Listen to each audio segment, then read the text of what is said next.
ജീവിതത്തിൽ ഒരിക്കലും നടക്കൂല എന്ന് വിചാരിച്ച കുറേ കാര്യങ്ങളുണ്ട്. ചില കാര്യങ്ങൾക്ക് വേണ്ടി നമ്മൾ പരിശ്രമിച്ച് മുന്നോട്ടൊക്കെ ഇറങ്ങിക്കഴിഞ്ഞാൽ ആ കാര്യങ്ങൾ നമ്മളെ തേടിയെത്തും. യൂണിവേഴ്സ് നമ്മളെ കൂടെ നിൽക്കുന്നു പറയുന്നതൊക്കെ കറക്റ്റ് ആണ്. ഫോളോ ചെയ്ത് വെച്ചോ. ക്യൂരിയോസിറ്റി ഞാൻ ബിൽഡ് ചെയ്യുന്നില്ല. എന്റെ ഡ്രീം കാറായ മസ്താങ്ങിൽ ഞാനിന്ന് കയറാൻ പോവാണ്. അതിന്റെ വീഡിയോസ് ഷൂട്ട് ചെയ്യാൻ വേണ്ടി പോകും. ഇവിടെയുള്ള ഒരു അറബിന്റെ വണ്ടിയാണ് കേട്ടോ. ആളൊരു വണ്ടി ഭ്രാന്തനാണ്, ഞാനൊരു വണ്ടി ഭ്രാന്തനാണ്. അപ്പൊ നമ്മൾ തമ്മിൽ പെട്ടെന്ന് സിങ്കായി. ഈ വണ്ടിയുടെ ഫുൾ എഡിറ്റഡ് വീഡിയോ ഈ ഒരു ഐഡിയയിലുണ്ട്. പറ്റുന്നവർ പോയി കാണുക, ഇഷ്ടപ്പെട്ട ലൈക്ക് ചെയ്യുക. ഷൂട്ടെല്ലാം കഴിഞ്ഞ് റൂമിലേക്ക് പോകുന്ന സമയത്ത് ഒരു ടീമിനെ ഞാൻ പരിചയപ്പെട്ടു. മോനെ ഫുൾ റോക്കിംഗ്, ഫുൾ വൈബ്. ഈ ഗെയിം കളിച്ചിട്ട് ആർക്ക് ഈ ബൊമ്മകൾ കിട്ടൂല എന്ന് വിചാരിച്ച കമ്പനിക്കാർക്ക് തെറ്റിപ്പോയി. ഇത് കേരളത്തിലെ പിള്ളേരാണ്. ഇവരുടെ പവർ എന്താണെന്ന് നിങ്ങൾക്ക് ശരിക്കും അറിയില്ല. കയ്യിലുള്ള കോയിൻസ് ഒക്കെ കഴിഞ്ഞപ്പോൾ ഇവർ എന്നോട് ചോദിക്കുക ചില്ലറ ഉണ്ടോ. അങ്ങനെ എന്റെ കയ്യിലുള്ള ചില്ലറൊക്കെ പേർക്ക് കൊടുത്ത് ഇവരുടെ ഗെയിം ഒന്ന് ഉഷാറായിക്കോട്ടെ എന്ന് വിചാരിച്ചിട്ട് ഒന്ന് സപ്പോർട്ട് ചെയ്യാലോ.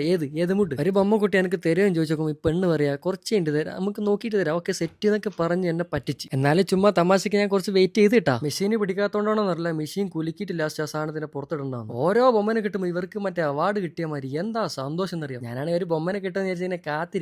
കഥ ക്ലൈമാക്സിലേക്ക് അടുത്തുകൊണ്ടിരിക്കുമ്പോൾ തന്നെ ഇവരുടെ സ്വഭാവം അങ്ങനെ മാറി തുടങ്ങി. ഞാൻ വെറുതെ പറഞ്ഞേട്ടാ, ബൊമ്മക്ക് വേണ്ടി ഞാൻ വെയിറ്റ് ചെയ്യുന്നതെന്നല്ല. ഇവർ ഓളം കണ്ടിക്ക് ഇവരെ കൂടെ കൂടിയത്. ഫോളോ ചെയ്തതിനും ചോദിച്ചപ്പോൾ ഓള് പറയാൻ എന്നോട് ഇല്ല. അങ്ങനെ ഇവരെല്ലാവരും കൊണ്ട് ഫോളോവും കൂടി ചെയ്യിപ്പിച്ച് ഞാൻ എന്റെ പുറക്കേക്ക് പോയി. Okay bye.